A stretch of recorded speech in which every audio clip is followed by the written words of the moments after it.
like there's also like artists now that are, I think, infinitely better or like at least more interesting, and have like really interesting ideas and approaches. And I just wanted to point that out, that there's also like a lot of people like not in America like doing really, really cool shit. I'm sorry, am I allowed to swear? Yeah. Okay, cool. I ask everything. So there's a lot of really cool stuff happening in like Asia and in like random parts of like Europe that I wouldn't expect emo to come out of, and like Russia and stuff, and like Latin America. So there's just like a lot of really cool stuff happening that I hadn't heard anything like, at least within the realm of emo before, and especially in like American like DIY music that like I never heard before. So I just wanted to like, before that like inevitable whatever happened to the emo revival like article comes out, like, hey, that was cool, but like we live in the now, there's like people that deserve like your support and at least deserve like attention now. And I wanted to do that. And I noticed that there were like a bunch of different like ideas that were converging within emo. That's why like I made the chart where there's like that bedroom kind of sound, and then there's like bands that are taking Twinkle to like the next level, and there's like a lot more like singer songwriter kind of people too. And I just wanted to say, hey, here you go, because I didn't really see a lot of people hyping up too many newer bands other than like maybe like Origami Angel or like Prince Daddy, which I mean they're great, but there's more bands, so that was like really important to me. Like if anything, like if you don't like my band, at least I can help you find a band you do like, because this genre and like this music means a lot to me, and I don't want it to just like kind of like fade into obscurity like it has a tendency to every 20 or so years. And it felt like we were just about to like reach that mark. So I think, there's just really cool stuff, and I'm kind of a dork, and I kind of wear what I like on my sleeve. No, for sure. Yeah.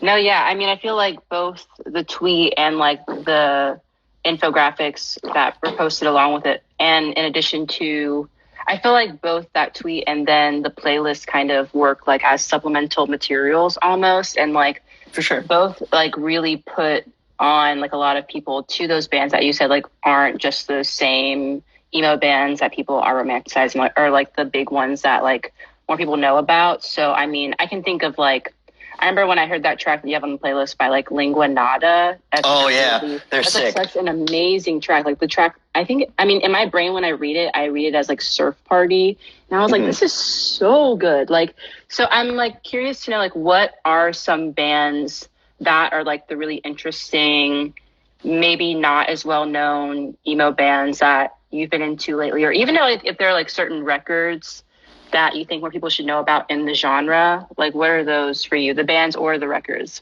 I feel like Your Arms Are My Cocoon is like fairly popular within the scene, but they have like a little bit over, I think they have like 15 or 16,000 monthly listeners, and they deserve a lot more. That's that's my buddy Tyler. And Joe, I haven't. I don't know who that is. Who is that? What? And yeah, so that's probably like my favorite. He's also my buddy, so I'm kind of like biased towards that. But I feel like Rookie Card is like a really underrated band. The Caleb from Hey I Love You is in that band, and I think Hey I Love You is a little bit more popular than Rookie Card. But man, I love Rookie Card. And I just got turned on to the Civil War in France, and I actually met her on my drive up to New York. We just stopped in Baltimore, and we got cannolis together, which was a lot of fun. And awesome. One of my roommates just joined in the chat. What's up, Abby? Hey. And I'm trying to think. I mean, there's just a lot of there's like, I don't know. I could sit here for a while and list off a bunch of bands, but to be honest, I haven't really been checking out too many recent emo bands, because I got a little burnt out from like doing lists and like keeping up with stuff, and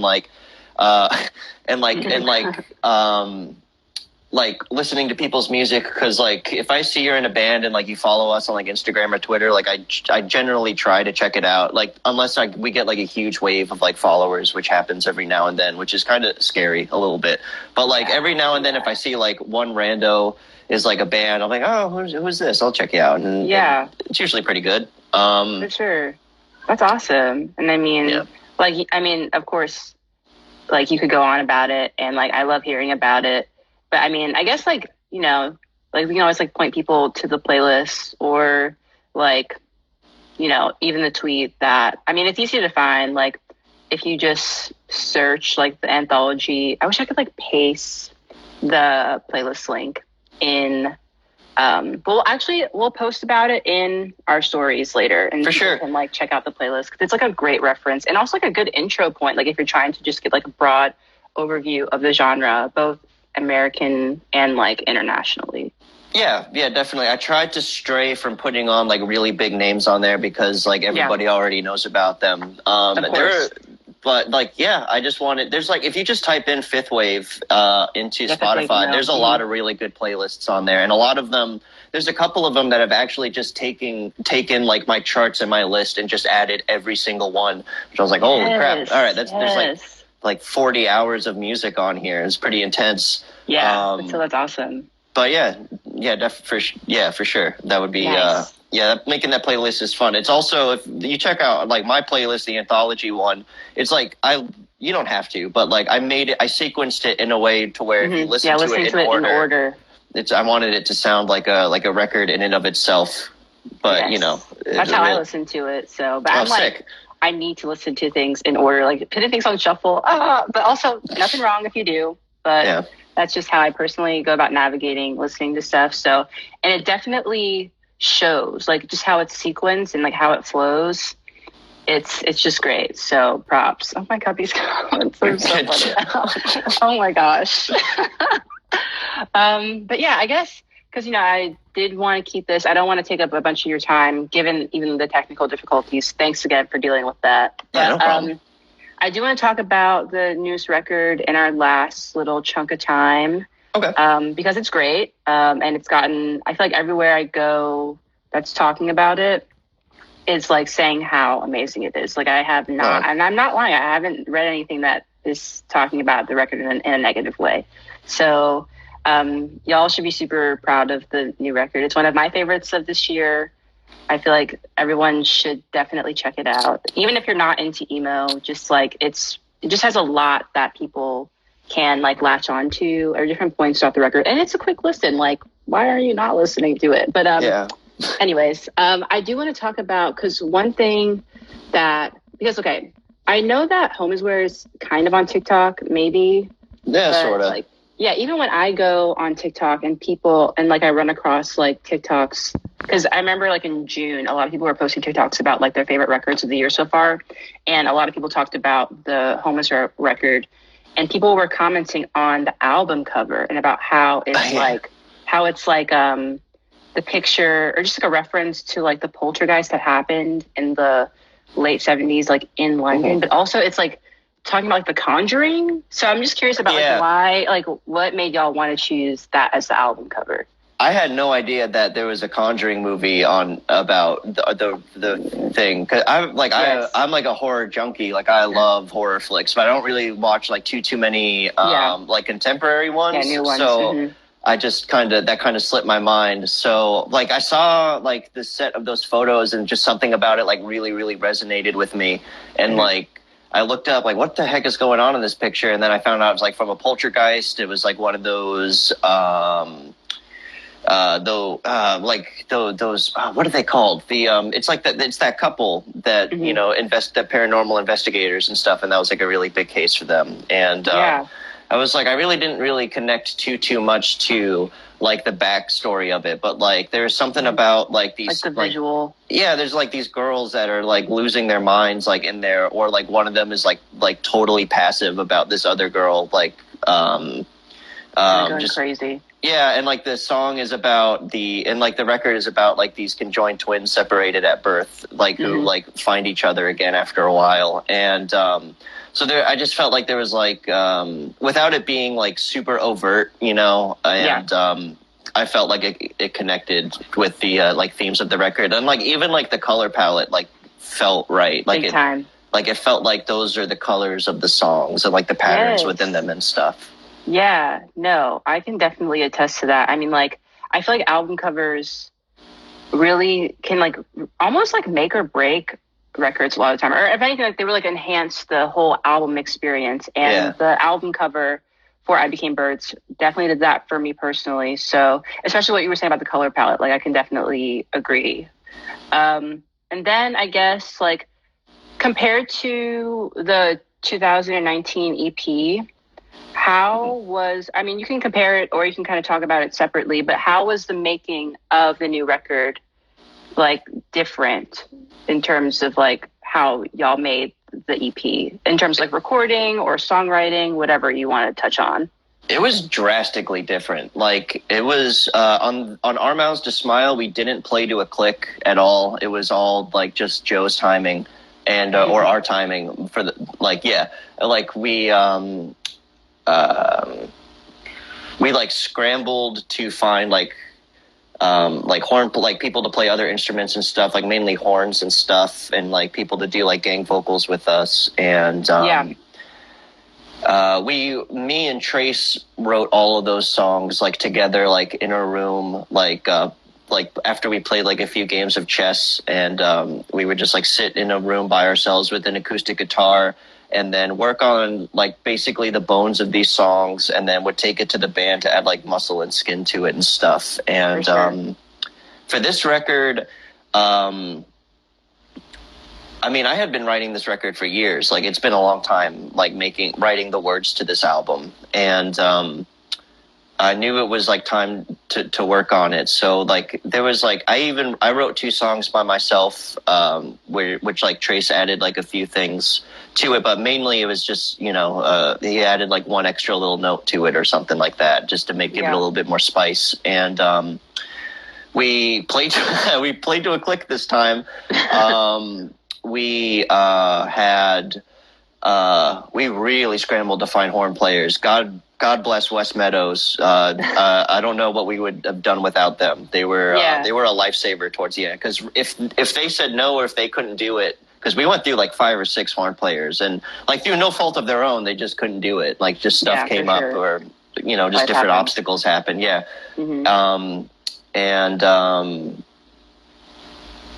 Yeah, we got it done in 5 days, which was crazy. Like our end of it took a lot longer to find horns, but other than that, like we got it done in less than a week. Whereas Our Mouths to Smile took forever because we just had no idea really what we were doing. Like Joe and Trace sort of did, because they had made records with the Ned, but even that record was a little bit more polished than like the Ned stuff. Not by much, but just like a little bit. We got it mastered and stuff, and well, I think Joe got the Ned stuff mastered. I don't remember, but it was just I think he'll tell you too that it was a little bit different than how he dealt with his other projects, because Joe has like solo stuff too that's really really good, and and like he'll mix it and like do all of his stuff himself, I think. And so it was pretty different when we went into like to Matt Goings. We like told him like we wanted it clean, not too clean. We wanted it to like just be able to not like production wise like stand out on a playlist too much, because I feel like there's like with a lot of like yes, Joe does rule. And oh really, dang, could have fooled me. But yeah, it was just, we wanted to make like a record that sounded really professional, that it sounded like that like it was like an actual like kind of like a real band. I don't know. That sounds kind of like weird, but like we just, for sure. And like even if it was just like this one time, or like, because when we were recording this record, like we weren't really sure what the future of like Home Is Where was, because it was like, well, because emo bands usually have like a very finite amount of time existing, and like I was hyper aware of that, and like Yeah. It seemed like life was calling us in like different places, and COVID hit, and that like kind of rocked everything. And so, and then Trace left, and then so we were like, oh, well, what are we gonna do like now? Because like now it's not people who have been friends with high school, which was like important to me, and it's like, I mean, Joe and Trace have been friends since they were like literal babies, and like it was really important to me that like we were all friends. At least I think Connor may have met Joe and Trace in middle school, definitely in high school, and I met Connor in high school as well. So we were all at least friends for like a good while, from the same place, like relatively same age, just off by a few years and stuff. Yeah. Like similar like experiences and like ideas and like feelings about certain stuff. And with like Trace being gone, it was like, well, what is this now? Because the band started as a band for like our friends and stuff, Yeah. but like we wanted to expand and have different and talk about things that weren't just hyper specific to like Palm Coast or Florida and something like that. And like I was going through like my gender struggles and stuff, and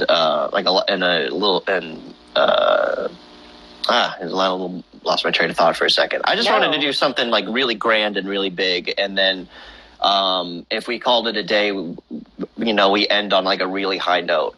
So that was like, that's where a lot of our urgency comes from, is because I think we know, at least at that point, nobody knew who we were. Like Our Mouse to Smile was like, it had like its like listeners and stuff, but really we weren't like anybody. I don't know if anybody really knew about us in the contemporary emo scene. There was like a few like Instagram, like emo, this feels so weird to say, but like emo meme pages that like got like that like really dug the record, like the Real Emo copy paste Instagram page, which is like really big for turning up Fifth Wave and stuff, and like awesome. And like a couple other ones that were like that were just nice to us and threw us a bone, like resharing it and stuff.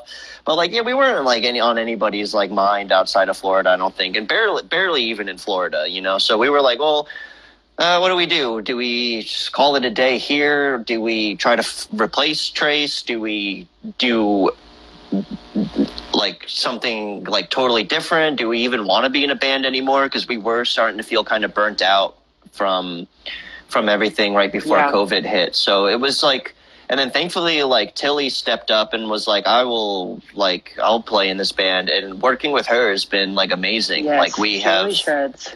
She's like, we wouldn't be a band without Tilly, like for sure. Like, especially on like our newer material, that is like, we played a new song on our Audio Tree session that's going to be coming out relatively soon. It's recorded and all that. So it's ready to get out there one of these days. But, and then we got some other songs with Tilly, that we were working on before I left. And, I'm just really grateful to have like Tilly in the band, and I think Home Is Where 2.0 is going to be even like cooler than how it started. Like, because there's like a lot of bands I like that once like certain people left, it's like, oh, that's it. That's where I stop. But I feel like hopefully for us that it just gets better and better. Like I'm not really worried about the future too much now. I just want to continue making really good records, or at least attempt to make a really good record,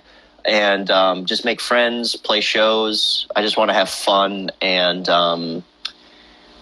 hopefully, connect with people with the music and stuff. That's like the main goal for it. Like it started out with like trying to connect with our friends, and then with Birds, I just wanted it to connect with anybody who has ever felt a feeling. I don't know how else to put it. Yeah. No, definitely. Yeah. And I feel like the new record, I mean, just so much that you just talk to, like, it really shows through I Became Birds, like just like the band's core values of like really prioritizing like your relationship with one another in terms of like your skill, but also just like the longevity of time, like how that has like really strengthened y'all as a band. And then, I mean, a lot of the comments I've read, like just talking about the album from people that have listened to it, people are definitely connecting with the record, like in many ways, just like in terms of just like the emotionality that's like heard throughout it, both in terms of like what you all have gone through personally, like in your own lives, and like connecting it with people, with what listeners are listening or going through in their own lives as well. So I definitely think that everything that y'all set out to do, you have accomplished with this record. And like, even with the production, people are like, the production is so good. It's like really incredible. And I mean, you talked about wanting to sound like a real band on I Became Birds, and like, you're definitely there, and people are really excited about the future of the band. So, I mean, you know, you got this tour coming up, and like, yeah, that's to look forward to, and connecting with people live, which everyone's kind of starved of at this point. Yeah. So that's going to be like bright in your future. And yeah, I mean, for those that are like tuning in right now that haven't listened to the record, definitely check it out. I Became Birds. You can, the vinyl, well, the father-daughter exclusive vinyl is sold out, but those, if you order those will be coming out or being shipped in November. Mm-hmm. And then you can still stream and download and purchase the record wherever you do those things online. Definitely check out the record. It's amazing. Brandon, I don't know if you have any like last little plugs. Also, Tilly is in another great band called Guilt that I started listening to. That's really awesome. Tilly just shreds all around. Like, for sure. I know that she's been like giving guitar lessons, and I'm like, I wish I was there to get guitar lessons from her. But yeah, really cool. I don't know if you have any last minute plugs, but you're welcome to insert it. No. Hey, that's good. I'm glad that we covered all of the grounds that we needed to. But yeah, thanks so much again for doing this and for putting up with all the technical difficulties that happen. Oh, it's fine. It happens. When you do stuff online, digitally. I Became Birds is out. Vinyls will ship out in November. Yeah, Audio Tree Session is up on YouTube. Also on streaming services, so check that out. That's really great. Yeah, great stuff to look forward to in the future. Home is where forever. Forever. Yes, cool. Thanks so much, Brandon. No problem. Thank you very much. This was Have a great fun. day. Yeah, no, this was amazing. And thanks everyone for watching and for putting up with all of the things that happened. Yeah, for sure. Cool. Bye, everybody. Bye.